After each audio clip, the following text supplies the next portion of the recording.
Ternyata selama ini pegawai negeri sipil, PNS dari kalangan guru dan dosen tidak mendapatkan hak cuti dari kerja. Namun mulai tahun ini, PNS guru dan dosen bisa cuti tahunan layaknya PNS yang lain maupun pegawai swasta.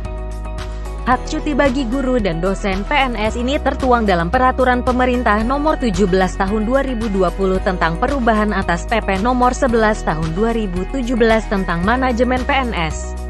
Perubahan tersebut menyoroti aturan soal cuti hingga pemberhentian pegawai negeri sipil di instansi pusat dan pemerintah daerah. Kepala Biro Hubungan Masyarakat, Hukum dan Kerjasama Badan Kepegawaian Negara (BKN) Paryono menjelaskan dalam PP Nomor 17 Tahun 2020 tersebut terdapat sejumlah perubahan, termasuk guru dan dosen yang mendapat cuti tahunan. Ada perubahan PP Nomor 11 Tahun 2017 ke PP Nomor 17 Tahun 2020. Kalau masalah cuti hal yang baru guru dan dosen mendapat cuti tahunan yang sebelumnya tidak mendapatkan, ujarnya pada kompas.com.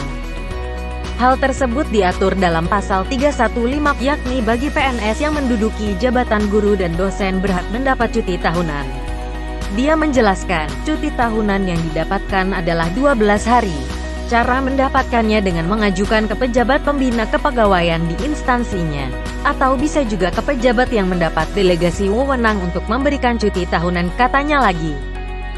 Selain itu, ada sedikit pembaruan juga mengenai cuti sakit PNS. Paryono mengatakan sebenarnya aturan soal cuti sakit sudah ada pada aturan sebelumnya. Hanya saja di peraturan baru, PNS yang sakit 1 hari boleh mengajukan cuti sakit. Di PP lama imbuhnya tidak lebih dari 1 hari. Hal tersebut disebutkan pada Pasal 320, yakni PNS yang bersangkutan selain mengajukan permintaan secara tertulis juga melampirkan surat keterangan dokter, baik di dalam maupun luar negeri, yang memiliki izin praktik.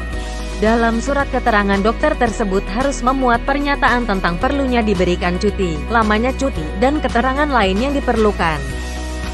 Saat disinggung terkait cuti sakit yang didapatkan, menurutnya hak atas cuti sakit bisa dilihat di Pasal 320, yakni waktu paling lama 1 tahun. Jika sudah mencapai batas waktunya, dan PNS yang bersangkutan masih sakit maka perlu diperiksa oleh tim penguji kesehatan yang ditetapkan oleh Menteri yang menyelenggarakan urusan pemerintahan bidang kesehatan. Apabila berdasarkan hasil pengujian kesehatan itu PNS belum sembuh dari penyakitnya, maka PNS yang bersangkutan diberhentikan dengan hormat dari jabatannya karena sakit imbuh dia.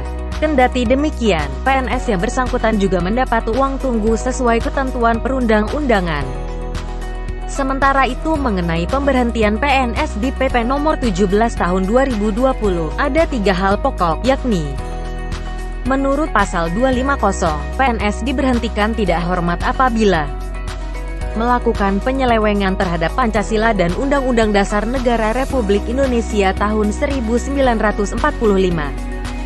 Dihukum penjara atau kurungan, berdasarkan putusan pengadilan yang telah memiliki kekuatan hukum tetap, karena melakukan tindak pidana kejahatan jabatan atau tindak pidana kejahatan yang ada hubungannya dengan jabatan, menjadi anggota dan atau pengurus partai politik, dipidana dengan pidana penjara berdasarkan putusan pengadilan yang telah memiliki kekuatan hukum tetap, karena melakukan tindak pidana dengan hukuman pidana penjara paling singkat 2 tahun, dan pidana yang dilakukan dengan berencana.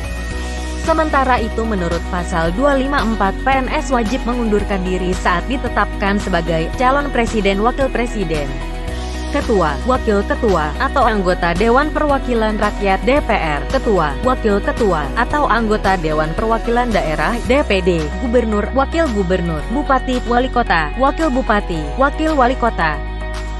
Sementara itu bagi PNS yang mengundurkan diri seperti pada kasus di atas akan diberhentikan dengan hormat sebagai PNS.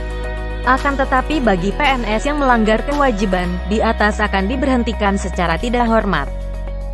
Pemberhentian dengan hormat sebagai PNS terhitung mulai akhir bulan sejak PNS yang bersangkutan ditetapkan sebagai calon presiden atau jabatan lainnya, seperti disebut di atas.